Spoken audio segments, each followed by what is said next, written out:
Hey guys, what's going on? DuffKing56 here, back to continue my Let's Play of Control. Yes, I am back. The crash will not deter me. The end of the game will not deter me. Speaking of ends of games, why don't you go back to the last episode and check it out if you're not aware. I finished the game, so if you haven't seen the ending, then feel free. If you haven't even seen the game, then go back and play the game. I think that'd be kind of a good idea, you know. Anyways, we're the director.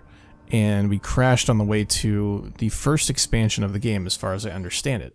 Before I go and do any cool stuff like that, let's go and upgrade some weapons, because you know what? I'm down to spend some cash. We farmed a ton of stuff before, and as you can see, we're missing some things, but we have others, so we're going to be able to completely upgrade all of our weapons, which is like kind of fantastic if you think about it.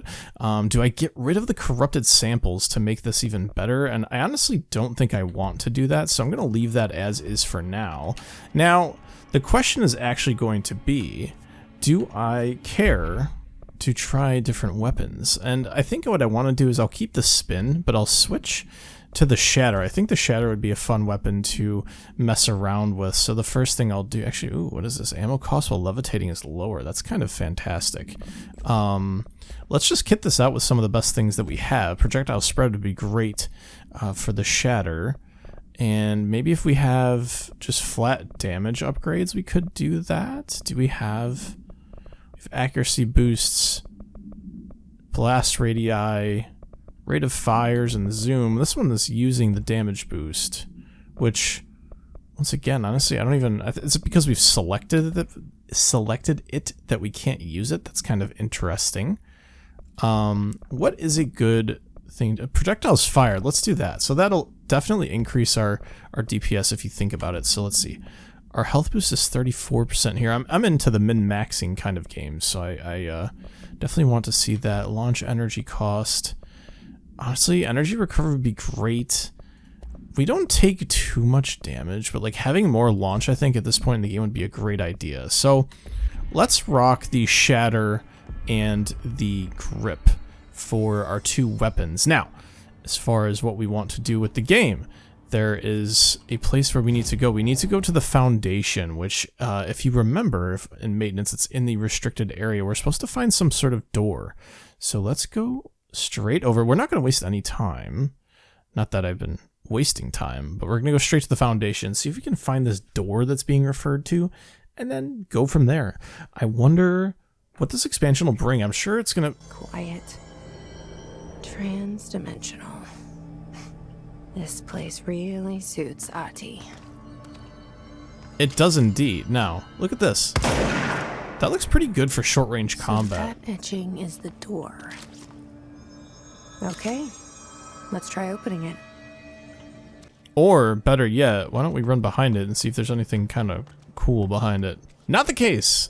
Although Polaris is definitely directing us towards this door. So I will try to open the door, and we'll see what happens. So, maybe we get to help Ahti, who frickin' knows?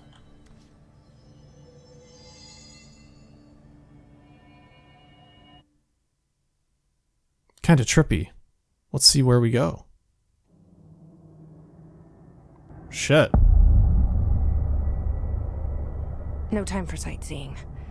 The board said this was an emergency. I love the red tinted ground with the rocks. This feels like almost like I'm walking through a map in Dark Souls or something like that. So let's waste, well, we're not wasting time. Let's just head forward and see what's here to greet us. We'll start with a very simple puzzle. Anybody can do this one, right? Right? Beautiful. Now, we want to be mindful of any sort of secrets or anything like that. We got some light in here by turning on the generator. Let's actually run back and see if there's anything that we may have missed. Because, you know, thoroughness is goodness, so clearly not. Let's head forward then. Only option, straight ahead. Looks like no one's been down here in a while. I heard that shifting, whatever the hell that is. Okay, great. We have automatic lighting. Shit. Are we going to be encountered with a new enemy type? that is really weird. Not that I mind. Crystals are kind of pretty. Emily would be having a field day down here. Oh yeah, Pope would definitely be totally activated right now. Let's see. There are some things to grab. Well, what I'll start with first... Ah, interesting. So we can't access this, hey? And that didn't break out or anything, so... Very suspect. An audio file, perhaps. My life's been a strange one. Certainly stranger than I'd like. But this place, it's something else. The floors crawl, the walls slither. It's a shifting pit. On the street, it's just another drab building standing there for anyone to see. But no one does. How do we miss it? Northmore. Acting director Northmore now is on a train from Washington. He'll expect answers, which is why I'm making these tapes. They're evidence that I'm at least trying to understand. Father searched his entire life for something like this, and we find it 1 week after he's buried. He always hated irony. Of course, Father, the great director, Ash, would have been the first man in. And look at me, his bookworm son. The supposed head of research who can't stop his legs from shaking long enough to step over the threshold. Huh. Northmore, that's 2 directors ago, and then this director Ash person, is this somebody who was before Northmore? I apologize if my history remembering isn't so strong, but very interesting indeed. And this is the place where we came from before, and those crystals block everything off, so we could either go to a deep cavern, which we actually have no access to, as you can see. Although, can we crouch through it? No, we can't. So the only way to go forward, obviously, is to head to the research site Delta. So let's go and do that. A living cavern, though. The foundation. Bottom of the oldest house. Stop the hiss. Marshall? How was she on the hotline? Unless... she's dead. Jesus. She seemed like the kind of woman who could survive anything. Well, that's sucky. She didn't really play too much of a part in the story after she first was seen, so not much love lost, but maybe that's just my own interpretation of the character. I wasn't really too thrilled about her. But then again, if she's that strong and she's dead, that's no good. I thought I saw a red flash there. That's a little bit concerning. Let's see. We've got weird things here. His found their way down here too, huh? Ooh. I thought there was one more, right? There we go. Beautiful. And just like that, our cash is kind of low. But perfect time to, you know, get some more. We'll farm. We will farm. It's just a matter of doing it, you know? So, what's over this way? Anything to... Not really. Not that I mind. Okay, so let's take a better stock of the situation here. We came in through this way. There's 3 different ways we could go. Now, don't block this one off. Alright, good. That makes me a little bit happier here. Launch ammo refund. I guess I'm not really too enthused about a level 3 upgrade. But we have an arrow here. We have some sort of indication of where we might be able to go. I feel like if I go this way, I'll die, and then I'll end up losing a fair amount of points. So I don't want to do that. I'm a video gamer. I like points. So let's see. But the fact that Marshall died, very suspect. I wonder what is actually down here. Well, that's definitely concerning as well. But hey, only way forward is forward to the research site Delta, perhaps? Or is there going to be another transition type of an area?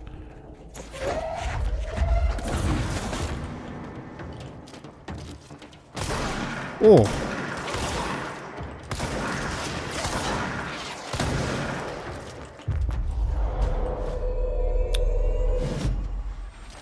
Where's this guy at? Right down here, probably, right? Boom! Alright, well... Oh, I did not think that that would do that much damage to me. Let's go back and... can we actually just kill this guy? I know it's friendly fire, but... There we go. He actually didn't drop anything for us, which is kind of odd if you ask me. Lots of weird noises, though. Let's cleanse this control point. First things first, right? We should probably get some sort of way to save and return, etc., etc. Charge velocity boost. Not too enthused one way or another, but hey, we healed to full from that, so I will take it. And obviously we can't access this. So the charge definitely seems to do quite a bit of damage. The issue is it's definitely limited to short range, which there are probably things that are best to be killed in short range and not so much, so we should just pay heed to that. So let's continue forward. It's like a weird freaking... This actually looks like the same sort of material that are in the board challenges when we bound objects of power to ourselves, so definitely something to take stock of. Potentially. You definitely know there's going to be some sort of fight here, right? Like... It definitely seems it at the very least. I'm going to take my time.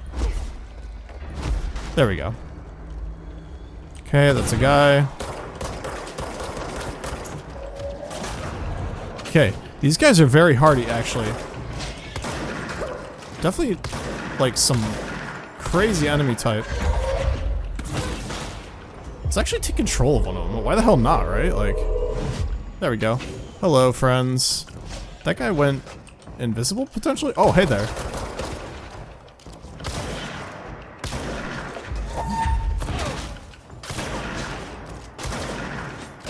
These guys are scary quick. There you go. You can hit each other. I'm fine with that. Pickaxes now. Christ. We got ourselves a unread bit of Hiss research here. Confidential, the Hiss Sharpened Agent. Summary. Hiss Sharpened Agents display the peri-utilitarian ability to rapidly move short distances. This ability is unique in the fact that it's not associated with any known object of power. Except for, like, the fact that we can kind of do that too, right, with the dash. However, we should not discount the possibility that this ability is an object variation. For example, abrupt physical relocation, APR, could potentially be a variant of the jukebox's effect. Other explanations of the Hiss Sharpened ability currently include A. Momentary time manipulation. B. Brief increase of physical speed. C. Inhibiting the witness's sense of sight. If we do accept that the Hiss Sharpens ability is not connected to a known object of power, then the Hiss are either manifesting unique paranatural abilities, or there are objects in the house that we aren't aware of.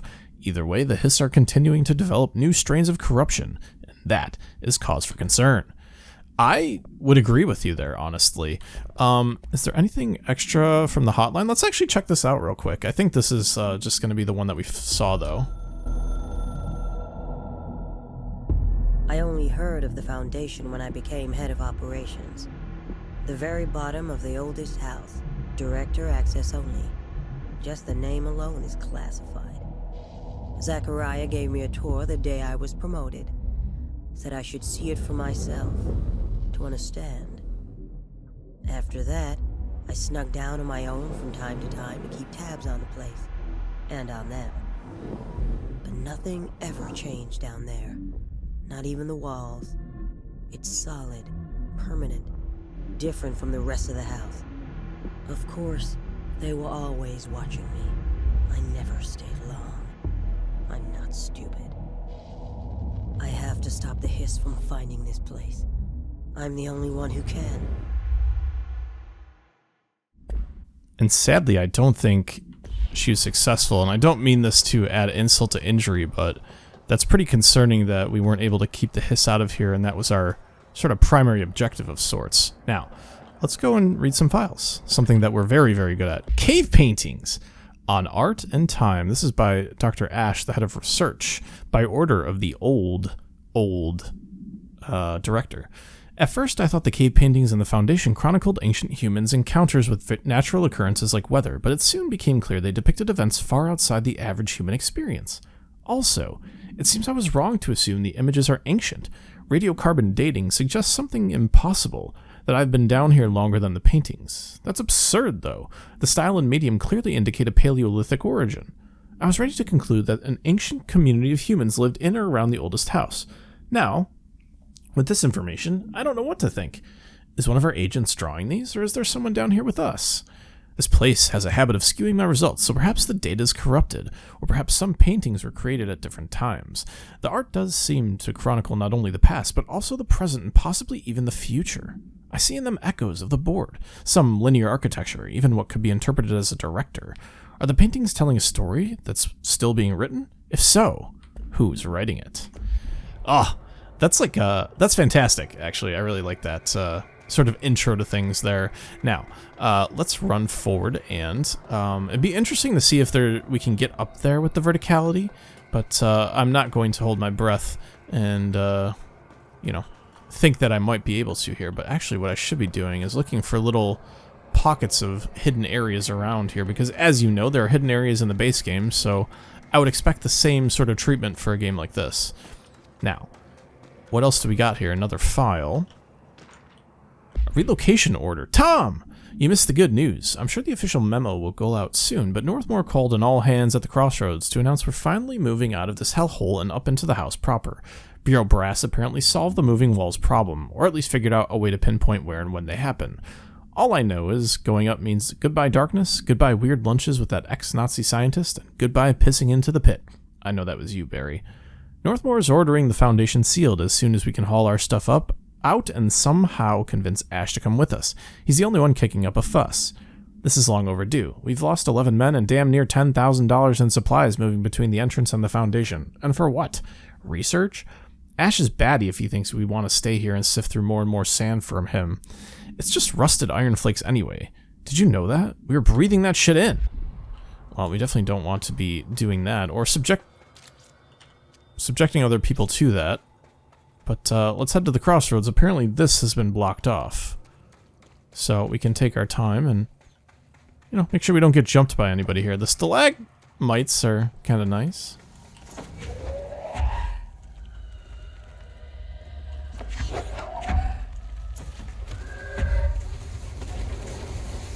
Okay. Those definitely seem toxic, for sure. Good introduction to them by not exposing us to them on purpose and, killing us or something worse. Let's see here. We can go this way. Nice little high area for us.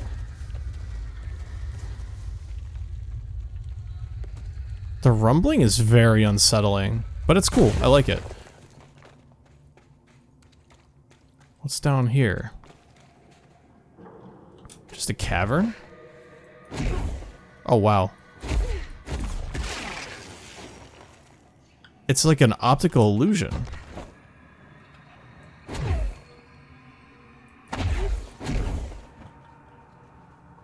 At least that seems it. I don't think I can get over there from here. Okay, well, I guess we'll kind of have to figure that out as we go. But, optical illusion potentially? Not sure. We'll just watch out for the geysers, as you know. Surely there's going to be another enemy here somewhere. I don't want to be, too cautious and take this too slowly, but you've got to understand, it's kind of scary. This is all new to me. Whoa. Did this turn into a... It looked like it turned into a cavern, didn't it? What is going on here? You're melting my mind. At least we have a map, which is really nice, actually. Let's go back here and read the file, since we don't want to leave it. Foundation accident.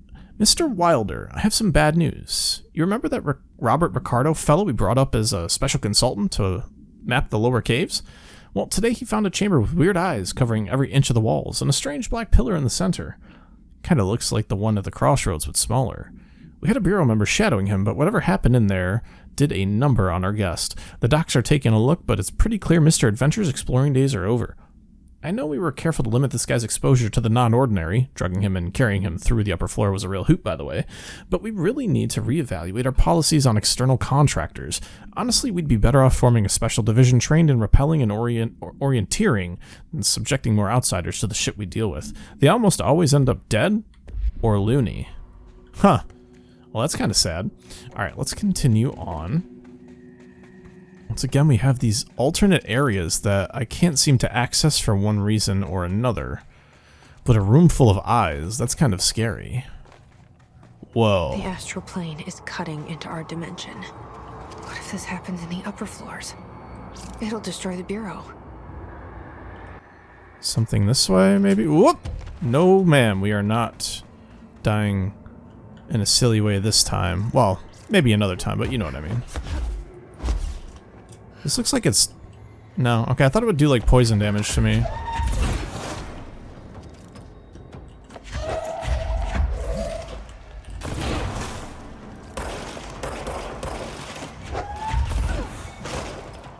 Wow, did that instantly kill him? That's kind of nice.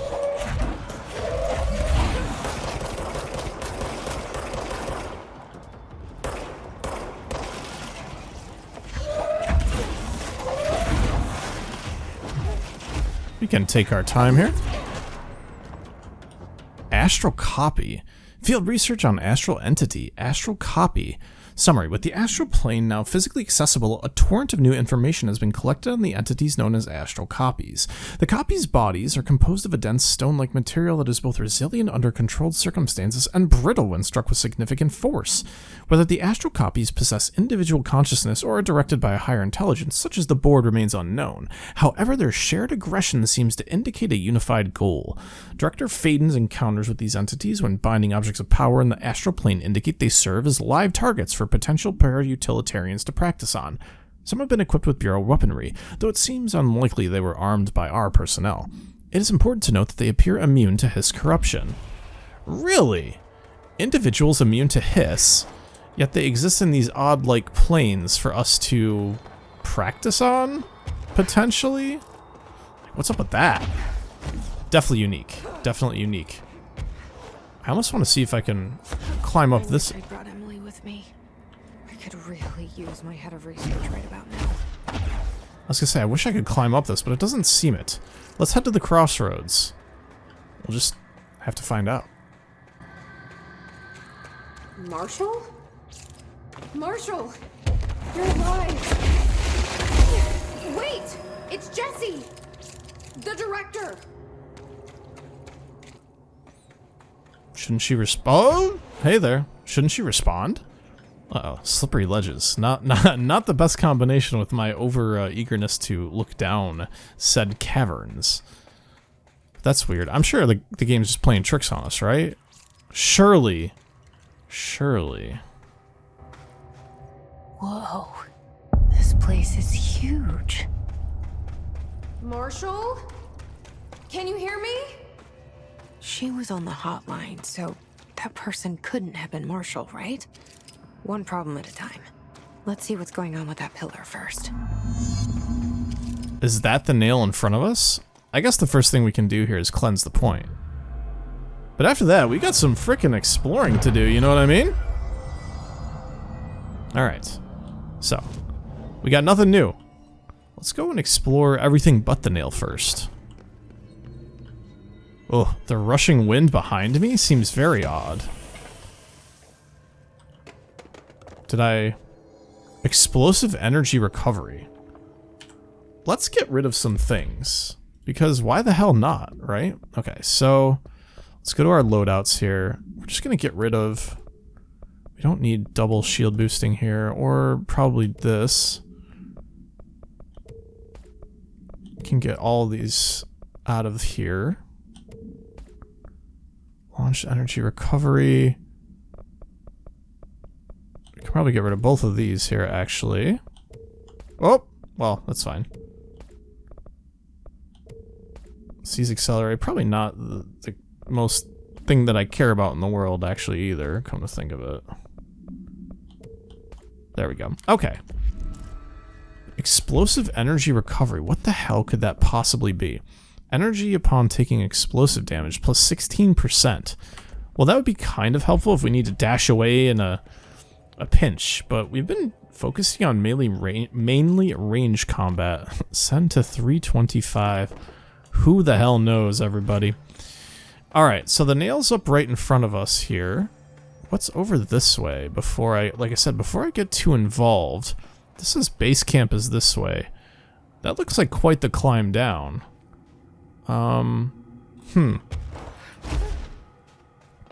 We'll have to take our time and really try to break things down as slowly as possible here. But let's take a look at the map itself. It looks like the crossroads is just kind of a way to access everything here in the Foundation. But let's spend some time reading up here and maybe we'll get some more answers on ley lines and their energies. For all my research into the oldest house's ley lines, I still don't understand why they converge here at the base of this pillar. I suppose the simplest reason is that they have to converge somewhere, Occam's razor and all that. But that seems wrong. The esoteric world abhors coincidence. So what is the true relationship between this pillar and the ley lines? Does it act as a magnet, attracting them? Polar north? Or is the pillar a product of their focused energies? A sprout nourished by the constant flow of the oldest house's power? Perhaps classifying that power would provide some insight. However, we currently have no means of measuring or quantifying it. Given time, it may become possible to collect and even harness this energy. On that note, Northmore is bringing in the much-lauded Dr. Gustav Wagner from headquarters in DC to, quote, aid my research. I suppose that this is his way of saying that he doesn't trust me to work unsupervised. Let's just hope Dr. Wagner is as smart as his dearly departed Fuhrer once believed him to be. So this is the ex-Nazi scientist that has been referred to. Interesting. Let me check over this way really briefly. Just making sure I haven't missed any files or anything like that. And like I said, I'm not going to be getting to a habit of over-exploring before I make any moves around here. I just simply want to check things out as they are. So, let's grab this last file before we inspect that, and then we'll go from there. Foundation Pillar. On the nature of the pillar found in the crossroads is best described as an onyx spike that protrudes from the cave floor like an imposing stalagmite. Despite its aggressive silhouette, the structure is an undeniable allure. Freud would certainly have something to say about the pillar's overly erect nature, but I'm more drawn to Whitmore's essay on dynamic layers, structures within structures, the fractal mirror in every being. Given its significant location, I believe the pillar is either the very heart of the oldest house or an intrusion within that heart. Or perhaps it's the husk of a seed from which the oldest house sprouted. Trottier wrote that great architecture isn't built, it grows. But then why does the pillar look so different from the rest of this place's concrete walls and rocky caverns? It's easier to see it as an anomaly, a buried artifact, a foreign body, a demonic phallus. I wonder if this pillar is any more welcome than we are here. Also, is it Trottier, Trotcher, Trottier? I doubt it's Trottier. That would be like a very terrible bastardization of whatever this dude's nationality is. I'm sure it's French, just based on like what I'm seeing or whatever. But hey, look at this! Guess we'll have to kind of figure out how to get to that chest later. But let's just walk up to the nail here and figure things out real quick.